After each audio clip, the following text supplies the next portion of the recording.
네, 여러분 이제 자기주식을 할 시간인데요. 자기주식이라는 거는 기본적으로 환급이에요. 이 회사가 처음에 주식을 발행해서 이제 주주가 가져가고 인수대금을 납입했을 거 아닙니까, 회사로? 근데 이제 자기주식을 회사가 취득한다는 건 이 주주로부터 다시 이 주식을 사가는 거란 말이에요. 그러니까 처음에 이 사람이 냈던 돈을 환급해 주는 결과가 되는 거죠. 근데 제가 수업 시간에 말씀드렸다시피 주식회사는 기본적으로 이 환급 제도를 인정하지 않아요.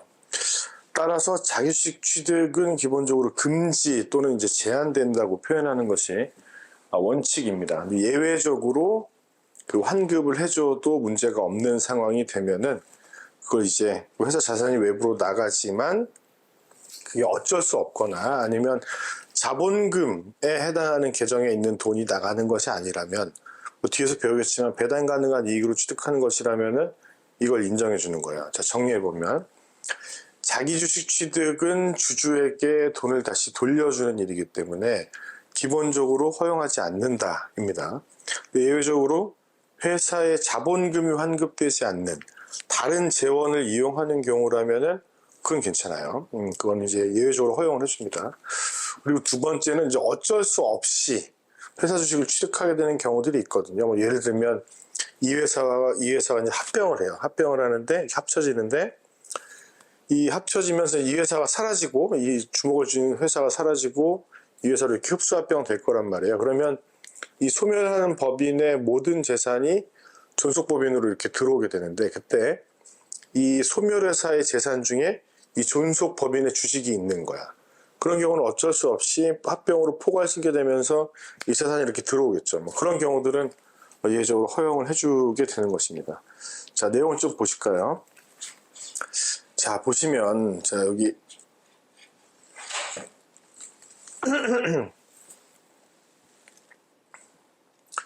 네, 여기 본문을 보겠습니다. 회사가 자기주식을 취득한다는 건 회사만의 자산을 외부로 유출하는 것. 이제 회사만의 자산이라고 표현하는 거는 주식을 살 때 주주들이 냈던 돈, 그러니까 회사의 자본금이나 뭐 액면가를 초과하는 금액이어서 준비금이 된 그 돈들은 회사만의 자산이 되죠. 주주들 재산이 아니란 말이에요. 근데 이게 외부로 유출되는 것이기 때문에 기본적으로 안 됩니다. 근데 이와 관련해서는 경제적 효과가 중요하다. 회사 돈이 밖으로 나가는 것이 중요하기 때문에 회사 명의인지는 중요하지 않다. 그러니까 이게 자기 주식이야?를 판단할 때 회사 이름으로 산 거야? 이건 중요하지 않다는 거죠. 회사 이름으로 산 게 아니라 뭐 이사님 이름으로 샀든 뭐 아니면 다른 법인 이름으로 샀던지 간에 회사의 계산, 회사의 돈으로 나와서 이 주식, 회사 돈을 가지고 이 주식을 취득했고 그리고 이 주식 취득으로 인한 손익의 귀속 주체가 회사라면은 기본적으로 안 된다는 거예요. 자, 다시 정리해 볼게요. 예외를 먼저 들어가기 전에 자기 주식은 취득이 제한된다. 근데 어떤 것이 자기 주식이냐 할 때는 명의를 가지고 판단하지 않는다. 계산, 그렇죠? 그 주식 취득의 손익 귀속의 주체가 회사인지 여부를 가지고 판단한다는 겁니다. 자, 그래서 키워드를 보시면 자기 주식, 배당 가능한 이익, 주식 매수 청구권 이런 것들이 있는데 이 자기 주식의 개념에 대해서 우리가 봤고 이 배당 가능한 이익이라는 단어가 왜 나오냐면 이 배당 가능한 이익은 어떻게 계산합니까? 순자산에서 자본금 빼고 그리고 뭐 법정준비금 빼고 적립해야 될 이익준비금 빼고 미실현 이익 빼고 남는 돈이잖아요. 그렇죠? 그 남는 돈으로 취득하는 것 그게 아까 제가 얘기한 자본금의 환급이 없이 회사 주식을 취득하는 경우가 되거든요. 그런 경우로 자기 주식을 허용한다는 얘기입니다. 그리고 주식 매수 청구권이 나오네요. 이 주식 매수 청구권을 행사하게 되면은 이 권리는 형성권이기 때문에 회사의 동의와 관계없이 바로 매매계약이 성립하게 됩니다. 매매계약 성립에 따라서 회사는 이 주식을 사줄 의무를 부담하게 되죠. 사줘야 된단 말이에요. 기본적으로 가격 결정에 대한 문제가 남긴 하지만 그럼 어쩔 수 없이 회사가 이 주식을 취득하는 것이 되겠죠. 뭐 그런 것들 또 예외적으로 이제 자기 주식 취득을 허용하는 경우에 해당한다. 자, 취득 제한과 예외를 보겠습니다. 자, 일단 기본적으로 자기 주식이라는 거는 회사의 계산으로 취득하는 주식을 말해요. 자, 이렇게 계산이라는 단어가 나오면 뭐라고 말씀하셔야 되죠, 여러분들은? 그렇죠. 명의는 불문한다. 계산이라는 단어가 나오면 자, 명의는 불문. 명의 불문. 자, 이렇게 체크를 하셔야 되겠죠? 그러니까 이사님 이름으로 사도 괜찮단 말이에요. 그렇죠? 자, 그 다음에 원칙은 취득이 제한된다는 거죠. 자기주식은 사면 안 돼요, 기본적으로. 근데 뭐 뒤에 나오겠지만 이 예외에 해당하지 않는데 자기주식을 취득하게 되면은 원칙을 위반하게 되면은 위반했다. 그러면 요 자기주식 취득은 절대 무효입니다. 절대 무효라는 얘기는 뭐 선의제3자 보호 이런 거 없어요. 그냥 싹 다 무효가 된다는 거예요. 다만 예외적으로 배당 가능한 이익이 있다면 회사의 자본금을 환급해서 주식을 취득하는 것이 아니기 때문에 이건 허용해 줍니다. 그렇죠? 배당 가능한 이익이 있다면 말이죠. 자, 근데 배당 가능한 이익이 있는지 여부는 우리가 이제 여기 보시면은 여기 이제 회기가 끝나서 이제 이게 전년도고 이게 당해년도라고 생각을 해볼게요. 그때 자, 이제 우리가 이 시점쯤에 자기 주식을 취득하려고 하는데 현재 이 시점에서의 문제는 뭡니까, 여러분? 결산이 아직 안 돼 있어요. 이 당해 해당 연도에 결산이 아직 안 끝났기 때문에 이때 이익이 있는지를 알 수가 없죠. 그래서 이 직전 영업 연도에 이익이 있었으면 이 이익으로 자기 주식을 취득하는 것을 허용해 줍니다. 물론 이제 작년을 기반으로 한 거죠. 당해년도를 뭐 고려를 이제 당장은 안 하지만 아예 안 하는 것은 아니고 자, 직전 영업연도를 기준으로 하기는 하는데 당해년도는 지금 이익이 있는지 여부를 알 수가 없죠. 당해년도는 근데 고려는 하긴 해야 돼요. 이걸 기준으로 할 수는 없지만 당해년도에 이익이 발생하지 않을 염려가 있어요. 직전 영업연도에는 가능했는데 그런 염려가 있으면은 이때는 자기 주식을 취득하면 안 됩니다. 무슨 얘기인지 아셨죠? 자, 지금 취득하고자 하는 영업연도에 아직 결산이 끝나지 않았기 때문에 배당 가능한 이익이 있는지 여부를 알 수가 없어요. 그래서 직전 영업연도를 기준으로 배당 가능한 이익이 있으면 자기 주식을 취득할 수 있는 것은 맞아요.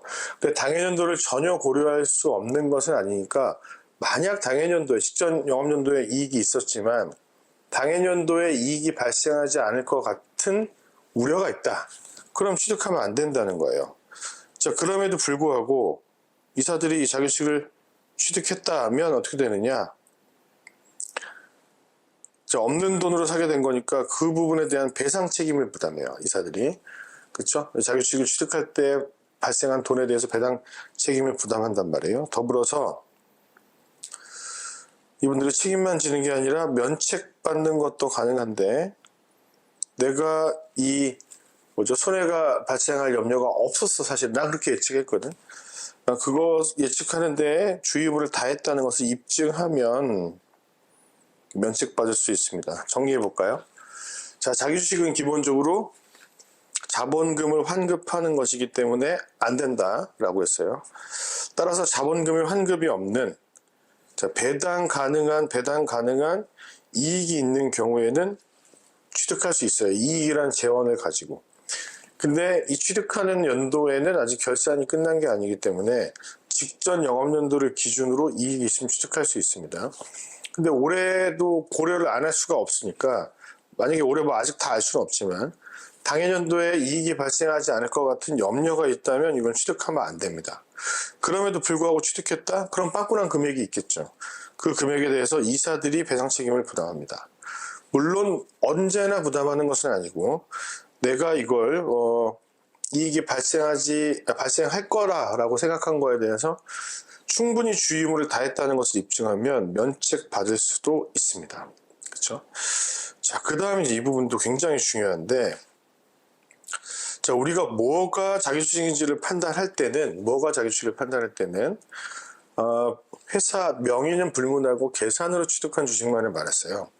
자, 그런데 배당 가능한 이익이 있어 우리가 주식을 취득할 거야. 그때는 회사의 명의로 취득을 해야 됩니다. 회사의 명의로 취득을 해야 되는데 이유는 뭐냐면 공시의 진정성 때문에 그래요.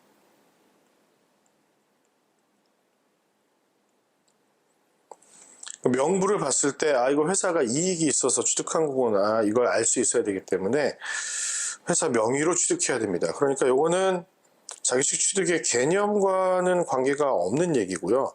뭐와 관련이 되어 있는 얘기냐? 취득 방법에 대한 얘기입니다. 이건. 그러니까 자기 주식이 회사 명의로 취득해야 된다. 이것 때문에 이렇게 이해하시면 곤란하다는 거예요. 자기 주식이라는 것의 개념 자체는 기본적으로 회사의 계산을 취득하는 것이 맞는데 자본금의 환급이 아닌 배당 가능한 이익이라는 재원이 남아가지고 그 돈을 가지고 자기 주식을 취득할 때는 방법상 회사 명의를 써야지 되고 타인 명의를 사용할 수 없다. 이렇게 이해하시면 되겠습니다. 자, 그리고 배당 가능한 이익이 있다고 하더라도 이 상장사와 비상장사 간에 취득할 수 있는 방법이 다른데 이 상장사는 거래소에서 취득하는 방식입니다. 그러니까 객관적으로 평가된 금액인 거죠. 그러니까 지나치게 비싸게 사주거나 이런 것들을 막고자 하는 거고요. 근데 문제는 비상장사는 이런 게 없지 않습니까? 거래소의 가격 같은 게 없기 때문에 주주평등의 원칙에 따라서 취득을 해야 됩니다. 그 얘기는 취득 기회를 부여해야 됩니다. 그 주식수에 비례해서 주식을 취득할 수 있는 기회를 부여해야 되는 거죠. 자, 그런데 이제 배당 가능한 이익이 없다고 하더라도 어쩔 수 없이 취득하는 경우들이 있는데 이게 바로 특정 목적에 의한 취득이에요. 특정 목적에 의한 취득. 이 특정 목적에 의한 취득은 배당 가능한 이익이라는 재원과 관계없이 회사가 어쩔 수 없이 취득하게 되는 경우들입니다. 그래서 취득 재원에 제한이 없어요. 취득 재원에. 그러니까 꼭 이익이라는 게 없어도 취득할 수가 있는 거죠. 그러니까 반대로 한다면 배당 가능한 이익으로 취득하는 경우에는 또 남는 돈이 있어 취득하는 것이기 때문에 이런 목적이 있을 필요가 없죠. 그러니까 이익으로 취득할 때는 목적이 있을 필요가 없고 목적으로 취득할 때는 이 이익으로만 취득해야 되는 것은 아니라는 거예요. 근데 옆에 보시면은 특정 목적이라고 하는 것은 기본적으로 그럴 것 같아 보여요. 어쩔 수 없는 경우들인데 합병이나 영업 전부를 양수함으로써 합병 얘기는 제가 잠깐 설명을 드렸었죠. A 회사와 B 회사가 합병을 해요. 근데 이때 이제 B 회사가 소멸법인인 거죠. 이렇게 흡수 합병 된다면 얘는 사라지면서 이 회사의 모든 자산이 다 일로 넘어와요. 이때 A 회사의 자산 중에 B 회사 자산이죠. A 회사 주식도 여기 포함되어 있었어요. 그러면은 합병으로 이제 한꺼번에 다 재산이 넘어오는데 이때 얘도 껴있을 거 아니에요. 그렇죠? 그럼 어쩔 수 없이 취득할 수 있다. 영업 양수의 경우도 마찬가지고요. 자, 그 다음에 단주 처리인데 단주는 뭐냐면 제가 병합에서 몇 번 설명드렸던 것 같아요. 자, 병합은 이제 주식의 숫자 단위를 줄이는 거죠. 10주를 한 주로 하게 되면 주식이 9주로 줄어드는, 9주가 줄어드는, 한 주가 되는 병합이 이루어집니다. 그래서 이 경우에는 20주는 병합을 통해서 2주가 되는데 문제는 이제 18주를 가지고 있는 사람은 10주는 한 주가 되지만 이 한 주가 안 되는 8주가 있죠. 8주는 바로 이 8주를 바로 우리가 단주라고 말합니다. 이 단주는 뭐 물론 예외가 있습니다만 기본적으로 경매를 통해서 환가, 그러니까 돈으로 바꿔가지고 주주에게 돌려줍니다. 근데 이 경매를 처리하거나 하는 일들이 필요하잖아요. 그래서 이걸 회사가 가지고 있는 거예요. 뭐 잠깐 가지고 있는 거고요. 그리고 이 주식매수 청구권, 그렇죠. 이것도 권리의 법적 성격이 형성권이기 때문에 회사가 동의할 필요 없이 바로 주식에 대한 매매 계약이 성립하게 되고 회사는 매수 의무를 부담한단 말이에요. 또 어쩔 수 없이 취득하게 되는 거고요. 경우이고요. 그 다음에 마지막으로 권리 실행을 함으로써 목적 달성에 필요한 경우인데 자, 이게 어떤 경우냐면 자, A라는 회사가 갑이라는 애한테 돈을 빌려줬어요. 그러니까 채권을 가지고 있습니다. 1억 원짜리 채권을 가지고 있는데 얘가 변제를 안 해. 돈을 안 갖고 있는 거죠. 돈을 안 갖고 있는데 얘가 가지고 있는 자산이 딱 하나 남았는데 그게 A 회사 주식이에요. A 주식회사의 주식입니다. 그러면 이거라도 뺏어와야 될 거 아니에요. 그렇죠? 그때는 이 회사가 A 회사가 이런 경우에서 어쩔 수 없이 취득해야 돼 라는 것을 입증하고 이 주식에 대해서 집행을 할 수가 있는 거죠. 집행을 해서 이걸 취득할 수가 있게 되는 거예요. 자, 그런 경우들입니다. 문제를 한번 볼까요? 회사가 권리를 실행함에 있어 목적 달성을 위해서 필요한 경우에는 자기 주식의 취득가액의 총액이 배당 가능 이익의 금액을 초과하더라도 취득할 수 있다. 제가 아까 그랬죠. 특정 목적으로 취득하는 경우에는 재원에 제한이 없다고. 맞는 얘기고요. 맞는 얘기. 자, 그 다음 두 번째 문제. 비상장사인 갑회사는 직전 결산기의 이익을 재원으로 일정 기간 신청을 받아 비상장사니까 거래소의 가격으로 취득할 수가 없죠. 그러니까 주주들한테 모두 기회를 줘야 돼요. 자기주식을 회사가 취득할 수 있는 그 주주들 입장에서는 주식을 팔 수 있는 기회를 주식수에 비례해서 줘야 된단 말이에요. 일정 기간 신청을 받아 자기주식을 취득하려고 한다. 자, 갑회사는 취득한 자기주식을 상당한 기간 내에 처분해야 될 의무를 부담하지 않는다 라고 되어 있는데 요거 매우 중요한 얘기가 됩니다. 자, 원래 이제 상법이 이게 바뀐 건데요. 이 내용이 바뀐 건데 예전에는 요 둘 중에 예외에 해당하는 부분이 이거밖에 없었어요. 근데 요 배당 가능한 이익에 대한 부분이 추가된 거거든요. 그래서 두 가지의 어떤 방법으로 취득하는 것이 가능해진 거죠. 근데 문제는 뭐냐면 옛날에 이제 이것만 있었을 때는 경우에 따라서 이제 상당한 기간 내에 또는 즉시 처분해야 될 의무가 있었어요. 의무. 근데 요 배당 가능한 이익으로 자기주식을 취득할 수 있는 게 들어오면서 이 처분해야 된다는 의무 조항이 아예 사라졌습니다. 사라졌기 때문에 배당 가능한 이익으로 취득을 하든 특정 목적으로 취득하든 처분 의무는 없어요. 처분 의무는 없고, 처분 의무가 없다는 것은 뭐 회사가 계속 보유할 수도 있고 혹은 누구한테 팔 수도 있고 그거는 이제 회사의 선택인 거죠. 어쨌든 이걸 처분해야 될 의무를 부담하진 않아요. 이 자기 주식을 이익으로 취득했던 아니면은 특정 목적으로 취득했던 요거를 어떻게 할 거냐에 대한 처분 권한은 이사회에게 있습니다. 이사회의 재량이에요. 그러니까 이사회가 어떻게 결정하느냐에 따라 달라지는 문제입니다.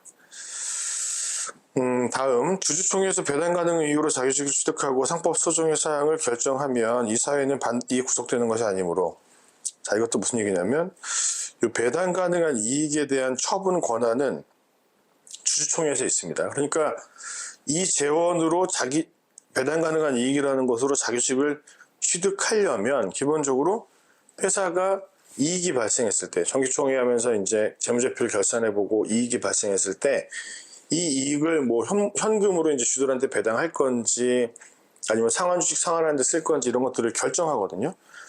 그러니까 이 이익으로 자기주식을 취득해라 라고 주주총회가 재원의 용도를 결정해 주는 겁니다. 용도를 결정해 주면 실제 취득 여부를 결정하는 거, 이거 가지고 자기주식이 살까 이걸 결정하는 것은 이사회가 결정을 하는 거예요. 용도가 정해지면 결정을 하는 건데, 주총이 이걸로 자기주식 취득해도 돼 라고 했다고 해서 반드시 이사회가 이걸 꼭 해야 되는 건 아니거든요. 취득해야 하는 것은 아니다, 그런 맞는 표현이 되겠습니다.